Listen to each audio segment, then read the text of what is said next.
it is always important that you read between the lines, especially when you have a disingenuous line administration like Donald Trump's administration. I mentioned several times before that the purpose of these tariffs were to simply transfer your monies to the wealthy in a big tax cut. And, people would sort of disregard that. After all, he's negotiating for tariffs, etc. But remember, he may be negotiating for tariffs, but he has kept a baseline tariff of 10% on just about every country or above in the case of China, which is now 30%, and certain parts of Canada, certain products from Canada and Mexico at 25%, and other different ranges elsewhere. So he is attempting to raise money with the tariffs. Has nothing to do with overseas offshoring or anything like that, because he has not instituted any policies to really try to repatriate companies over here other than with tariffs. After all, I gave the example that said, even if we wanted to build factories here, we wanted to bring back making T-shirts, etc. over here, we don't have the equipment to make that, which means we'll have to import the equipment to make that. So it's all a fraud. What I always said is that Donald Trump's intent is to use tariffs to transfer the money of the people who pay the tariffs, you, the working class, the middle class, to the rich with that huge tax cut. And by the way, today he also came out with a purported drug deal where he gets to cut the prices that Medicare and Medicaid pay for drugs. Well, again, it is important for you to understand that.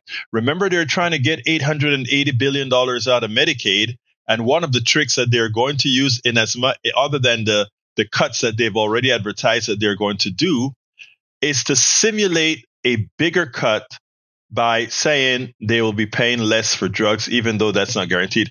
But you know what? It's out of the box, because he never would say specifically that he wanted all these tariffs and drug cuts to make the budget works. In other words, all these savings weren't going to go to the average American citizen, but actually go to the wealthy.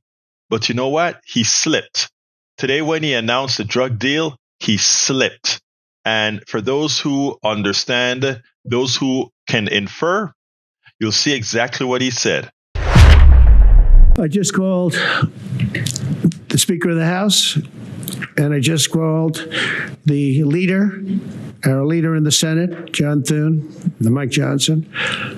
Spoke to both of them. I said, when you score, you're going to have to score two things. You're going to have to, number one, score that hundreds of billions of dollars of tariff money is coming in. But even bigger than that, you're going to have to score that your cost for Medicaid and Medicare and just basically pharmaceuticals and drugs is going down at a level that nobody has ever seen before. It'll pay for the Golden Dome. I see the Golden Dome is there, see?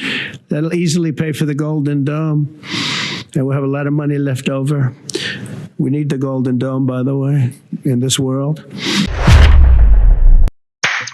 Notice what he said. He called up the Speaker of the House and the Senate Majority Leader.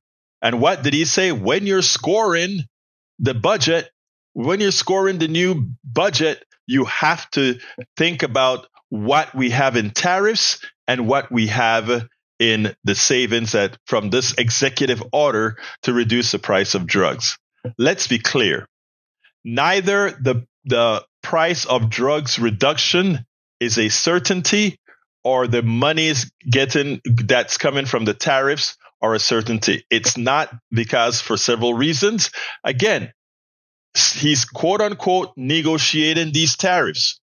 If he negotiates these tariffs away or very much lower, then the scoring from the CBO will make no sense. That is what Trump wants to do. He wants to hold back everything under the perception that he's going to get drug costs down, under the perception that he's going to be able to keep tariffs high, and while tariffs are high, that somehow we are going to still buy these products, which means he'll continue to sock it to the working class to pay these tariffs. but none of that is sure. And there's a more likelihood that, politically speaking, after the CBO rates his budget, that he will go, after it's rated and the bill is passed, that he'll go ahead and acquiesce to the will of the working class for political reasons and say, okay, I drop the tariffs. But by then, the bill is already passed, and you'd either have to go into further deficit spending or further cutting. And given for the way he really, really cares about the working class, which means he doesn't care, you will pay the bill, your hospitals will close, and these bad things will continue to happen. Folks, remember, you are being warned, so you likely should be contacting your congressperson. But again, you've been warned, and if you don't do something about it, well, so shall you sow, so shall you reap. We spend a lot of time deconstructing the news, trying to parse it into a form that everybody can understand. We try to find those little nitpicks where it flies above the fray, etc. If you really like these videos that we do, I want to ask a big favor. Please go ahead. Number one, subscribe to our channel. And number two, please join if you can. Thank you so kindly for watching. Keep watching. Please remember to share. We must populate the entire internet with our progressive message, a message that we know is what most Americans say that they want. So help us, please join.